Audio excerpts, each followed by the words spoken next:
A paz do Senhor a todos. Estamos iniciando mais um programa EBD na web. Queremos trabalhar o tema hoje, iremos trabalhar a lição de número 7, falando sobre o lugar santo.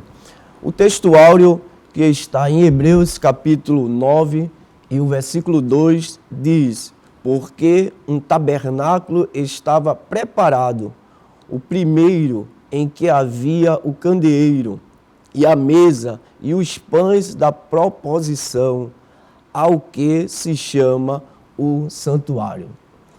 A verdade prática dessa lição nos diz assim: através de sua morte expiatória, Jesus nos garantiu o livre acesso ao Santíssimo Deus. Então é uma lição importante.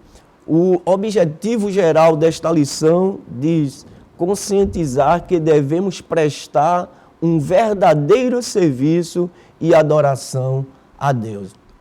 Essa lição ainda tem 3 objetivos específicos. O primeiro é conceituar o lugar santo. O segundo é elencar as 3 peças que compunham o interior do lugar santo. E o terceiro objetivo aí é especificar o véu que demarca o lugar santo e o lugar santíssimo. Ainda a leitura bíblica em classe se encontra em Êxodo, capítulo 25, versos 23 e 30, 31, o capítulo 26 e os versos 31 ao 37, e ainda temos o capítulo 30, versículo 1, 6 e o 8. Então, iremos trabalhar esse tema muito importante. Primeiro, o tabernáculo ele era dividido em 3 partes, né? Então, a gente tem o pátio externo, onde todos tinham aí acesso. Nós temos o lugar santo, que só o sacerdote podia entrar, e o lugar santo dos santos, ou lugar santíssimo, que o sumo sacerdote entrava uma vez ao ano. Todo o israelita ele tinha acesso ao pátio externo, quando iria ali oferecer um sacrifício. Então ele levava um cordeiro e apresentava esse cordeiro ao sacerdote. O sacerdote então examinava aquele cordeiro, porque o animal não podia ter nenhum defeito, nenhuma mácula. Ele examinava, e se não houvesse aí nenhum defeito naquele animal, então o ofertante impunha a mão sobre a cabeça daquele animal e o sacerdote orava a Deus, né, ali num símbolo de transferindo aquele pecado do ofertante para o animal, porque o animal precisava então ser sacrificado. A partir desse momento, o animal era sacrificado ali no altar do holocausto. Observe que esse ato aí não era um ato perfeito, né? Nem suficiente em si. Então, era apenas um tipo que apontava para um sacrifício perfeito, que era o sacrifício de Cristo Jesus.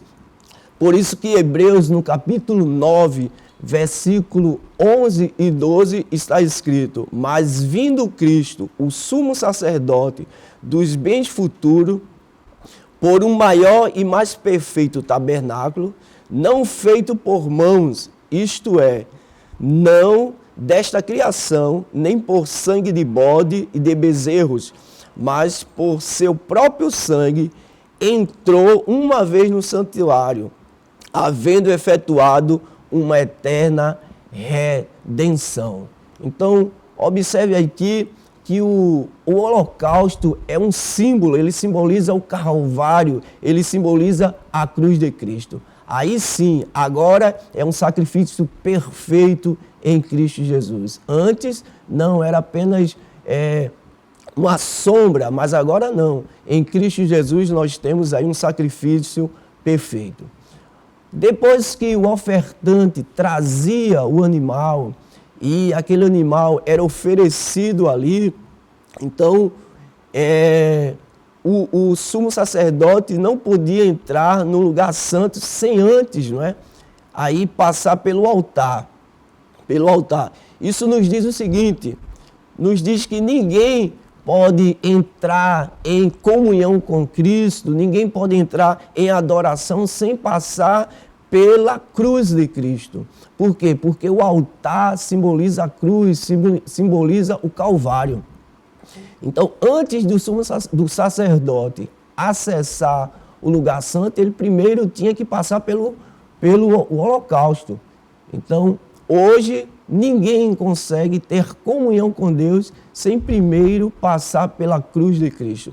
Por isso que há uma necessidade urgente de nós pregarmos um evangelho cristocêntrico, um evangelho da cruz, um evangelho que fala, não é, da remissão do nosso pecado através da cruz de Cristo. Então, nesse primeiro momento, a gente vê que o ofertante, ele oferecia o seu sacrifício e ali o sacrifício era posto ali diante do holocausto, né? E aquele animal era morto no holocausto. A partir desse momento, nós temos um segundo elemento. Depois de passar pelo altar do holocausto, então o sacerdote agora, ele iria à pia de bronze. A pia de bronze fala da purificação, a necessidade de sermos santos, não é? Porque, evidentemente, Deus é santo. Aqui fala de retidão, vida íntegra, sem que, se você quer ser um adorador, não é? Tem que primeiro se purificar. O que acontecia? O sacerdote oferecia o sacrifício do holocausto, né? O animal era oferecido e após aquele momento o ofertante ia embora e a partir daquele momento o sacerdote ele ia dar continuidade ao sacrifício. Então ele tinha que ir à pia de bronze e ali ele fazia o quê? Uma lavagem, uma purificação. Então, por isso que essa questão da purificação, ele olhava-se ali naquela água ali, aquela água refletia como um espelho, e ele ia ver se tinha alguma sujeira nele, né? E lavava as mãos e também os pés. Isso fala de reverência, fala de respeito. Por quê? Porque ele ia adentrar agora no lugar santo, que é o objeto da nossa lição. A partir desse momento que ele está purificado, que ele analisou ali as suas vestes, ele ia entrar no lugar santo. Nós devemos, então, sempre estar analisando a nossa vida, a nossa integridade. Nós não podemos entrar no lugar santo, que é o lugar de serviço, de adoração a Deus, de todo jeito. Então, por isso que essa figura aí do sacerdote, se olhando, analisando se na sua veste existia alguma sujeira e se lavando, é muito importante para cada um de nós, porque fala do grau de reverência que nós devemos ter para com as coisas de Deus. 1 Pedro, não é? Capítulo 2, versículos 5 e o versículo 9 vai falar sobre isso, que nós agora somos o que? Sacerdotes. Diz assim: vós também, como pedras vivas, sois edificados, casas espirituais e sacerdócio santo, para oferecer sacrifícios espirituais agradáveis a Deus por Jesus Cristo. Mas vós sois a geração eleita, o sacerdócio real, a nação santa, o povo adquirido, para que anuncieis as virtudes daquele que vos chamou das trevas para a sua maravilhosa luz. Será que nós agora, como sacerdotes em Cristo Jesus, não é, temos tido reverência para com o serviço de Deus? Uma vez que nós agora somos sacerdotes, temos acesso ao lugar santo, que é o lugar de serviço, de adoração. E neste primeiro momento, será que nós temos tido reverência para com as coisas de Deus?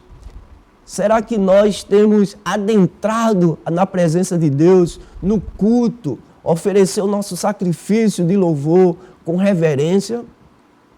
Então, é uma reflexão que nós devemos fazer. E agora nós iremos adentrar no segundo tópico da lição, né, falando sobre as 3 peças que compunham o interior do santo lugar. Do lado direito, né, quando você adentrava ali, estava a mesa dos pães da propiciação. Ali tinha 12 pães e esses pães eram sem fermento. Fala de Cristo, o pão que desceu do céu. João, capítulo 6, e o versículo 35 diz: eu sou o pão da vida. Então aquela mesa ali da propiciação ali, que tinha os pães ali, que eram 12 pães, representando as 12 tribos. Então fala ali de alimento, né? O sacerdote se alimentava também daqueles pães. Ele estava ali sempre olhando para que não houvesse nenhum pão morfado.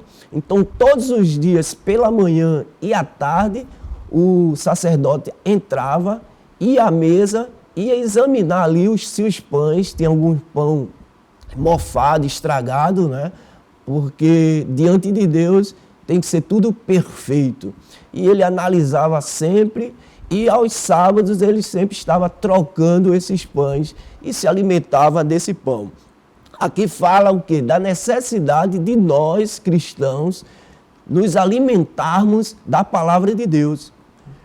Não importa, né, se você é um congregado, se você é um membro, se você é um líder da igreja, há uma necessidade de cada um de nós nos alimentarmos da palavra de Deus, de nós estarmos preocupados com o alimento, porque é o alimento que vai nos manter vivo espiritualmente. Então, esse é um símbolo aqui, o pão da propiciação aqui, fala justamente dessa questão de nós estarmos preocupados com o alimento espiritual para com a nossa vida. Às vezes, vivemos num ativismo muito grande, trabalhando, querendo fazer as coisas e nos esquecemos de nos alimentarmos espiritualmente. Então, há uma necessidade, independente do cargo que você exerce, independente da posição que você exerce, nós precisamos aprender aí com esse símbolo e nos alimentarmos da palavra de Deus. Um outro elemento aí que a gente vai encontrar é o altar de incenso. O altar de incenso, então, quando o sumo sacerdote ele saía aqui da mesa da propiciação, ele ia para o altar de incenso. Então, todos os dias, né, pela manhã e à tarde, era aceso aí o altar de incenso.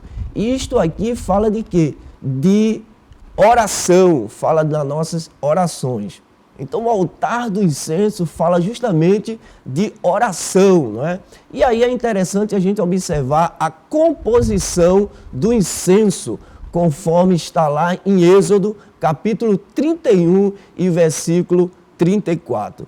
Primeiro, o elemento primeiro aí era o estoraque, que vinha de uma planta e exalava um perfume espontâneo. Então, observe aqui que esse primeiro elemento aqui fala de espontaneidade, tá certo? Então, a nossa oração, a nossa devoção a Deus, primeiramente, tem que ser algo espontâneo, não é algo forçado, algo que seja manipulado. Não, a nossa oração, o nosso incenso ali para com Deus, através da nossa oração, deve ser algo espontâneo, que brote da nossa vida de forma espontânea, né? Então, esse primeiro elemento aí do incenso, ele vai falar sobre isso, sobre essa espontaneidade. O segundo elemento que a gente observa é o ônica, é um molusco marinho que era tirado lá das profundezas do mar. Isso aí fala que nosso incenso, a nossa oração, ela também deve sair do profundo do nosso coração, né? Do nosso interior. Por isso que o salmista lá, no Salmo 130, e o verso 1, ele vai falar: das profundezas a ti clamo, ó Senhor. A profundeza aqui fala do seu íntimo, do seu interior. Então, ele estava ali refletindo em algo de dentro, não é? Algo que realmente saía do seu coração. Então, nossa oração não pode ser algo artificial, não. Ela tem que sair do íntimo do nosso ser, do íntimo da nossa vida, tem que ser algo verdadeiro. Então, esse segundo elemento fala também sobre isso. E ainda tem o terceiro elemento aqui, não é, na composição do incenso, que fala que é o gálbano, tá certo? Que era também tirado de um arbusto, de uma árvore, mas para exalar, para retirar aquele produto, havia uma necessidade de você triturar ele, de você estar triturando para que você conseguisse retirar aquele produto. E aí também nos dá uma lição, que nossa adoração deve partir de um coração quebrantado.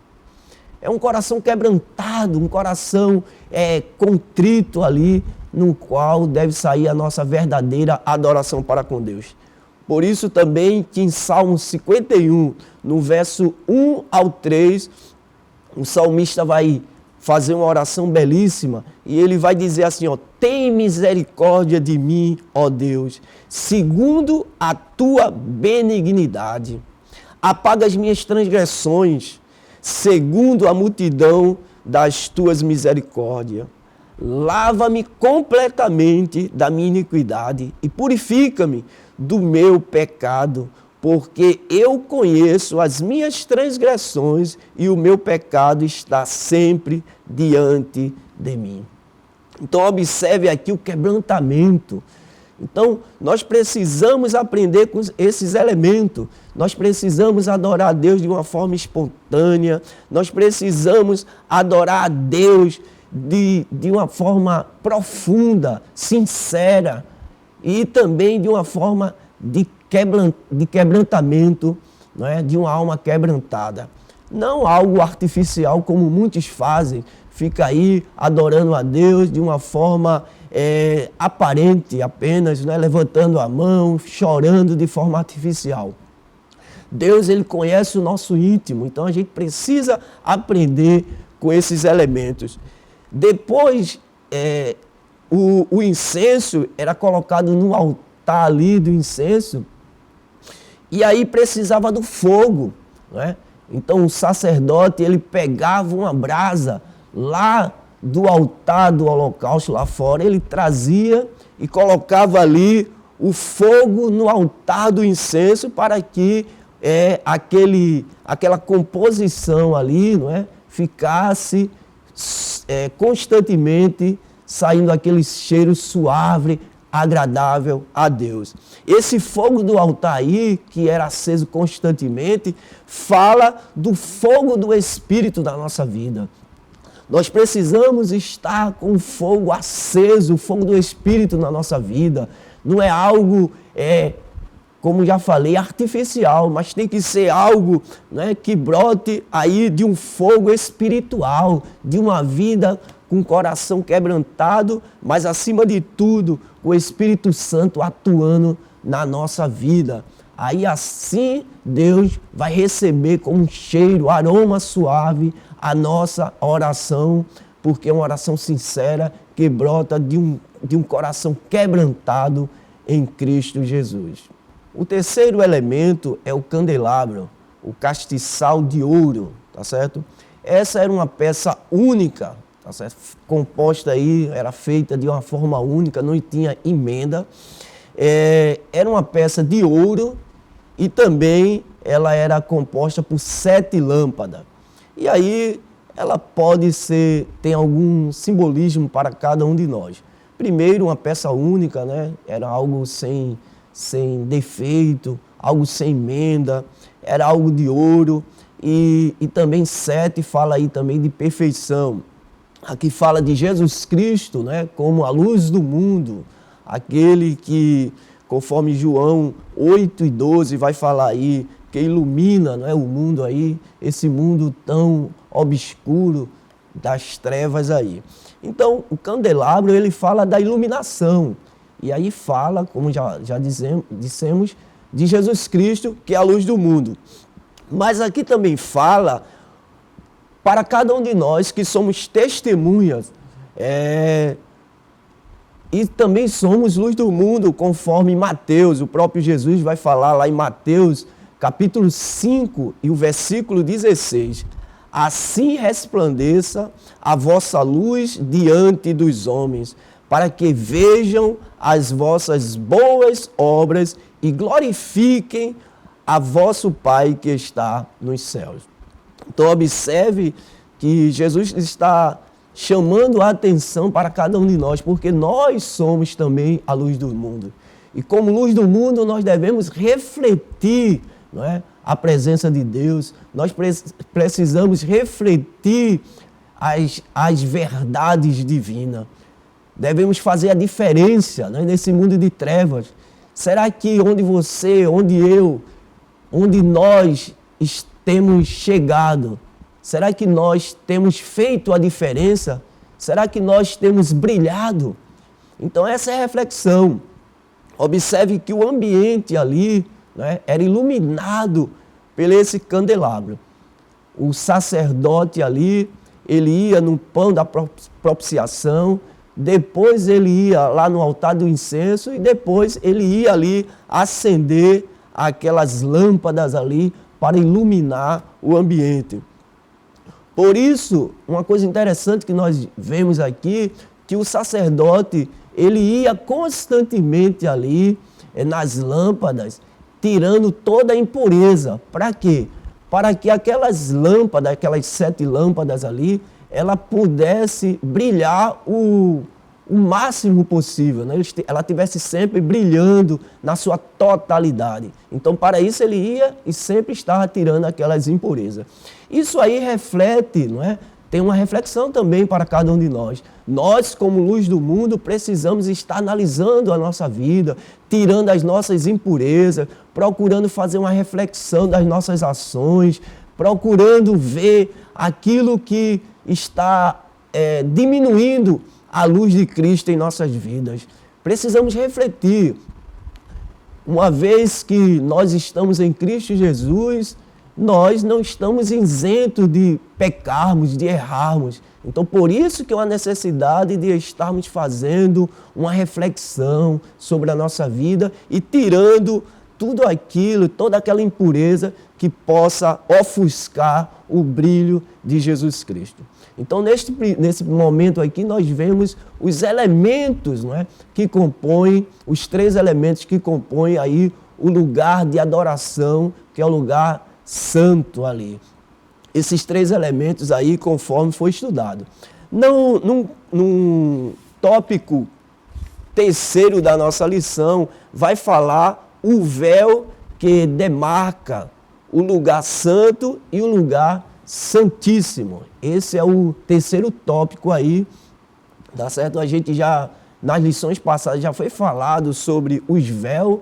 Então, aqui é só para mostrar que existia uma divisão da parte externa, não é? O átrio, para você adentrar num lugar santo, existia um véu ali, não é? Fazendo essa divisão aí. Então, não era todo mundo que tinha acesso. Para você ter acesso, você passava por esse primeiro véu, tá certo? E só quem adentrava nesse espaço, como a gente já viu, era o sacerdote, os filhos de Arão. Mas existia um outro véu, que a lição está falando, que era justamente a divisão entre o lugar santo e o lugar santíssimo ali, o lugar santo dos santos ali. Existia um outro véu. Esse outro véu também fazia essa separação aí, né? E aí, neste lugar santo dos santos, só o sumo sacerdote, ele entrava ali no lugar santo dos santos uma vez ao ano para oferecer um sacrifício por toda a nação. Então, observe que existia essas cortinas aí fazendo uma divisão, não é, dos compartimentos. Porque nem todo mundo podia ter acesso a esses locais aí. Era para dizer, olha, existem lugares que nem todo mundo tem acesso. Porém, hoje, a graça de Deus, não é? Cristo morreu se fez aí um sacrifício perfeito para que essas barreiras fossem quebradas, né? O véu aí do templo foi rasgado e hoje não existe barreira. Nós podemos adentrar com confiança diante de Deus, adorá-lo, não é? Oferecer nosso sacrifício de louvor, nossa adoração, nosso incenso através da nossa oração, sabendo que Cristo vai nos receber, Cristo vai ouvir, vai nos responder. Então hoje não existe mais essa barreira, mas para isso nós precisamos primeiro passar pelo altar que é a cruz de Cristo. Precisamos adentrar nos mistérios aí através de Jesus Cristo, da cruz, da morte de Cristo Jesus. Só assim nós teremos acesso aos mistérios de Deus. Ninguém vai ter acesso aos mistérios de Deus se primeiro não passar pela cruz de Cristo. Que Deus abençoe os amados irmãos, que possamos, nesta lição tão abençoada, extrair princípios para nossas vidas, né? Para os nossos alunos, que tenhamos uma semana abençoada, um domingo abençoado, né? Debaixo da potente mão do Senhor Jesus. Então, que você possa ser abençoado, se inscreva no nosso canal, nos assista sempre que puder, tá certo? E deixe aí seu comentário, seu like aí, e que Deus lhe abençoe em nome de Jesus.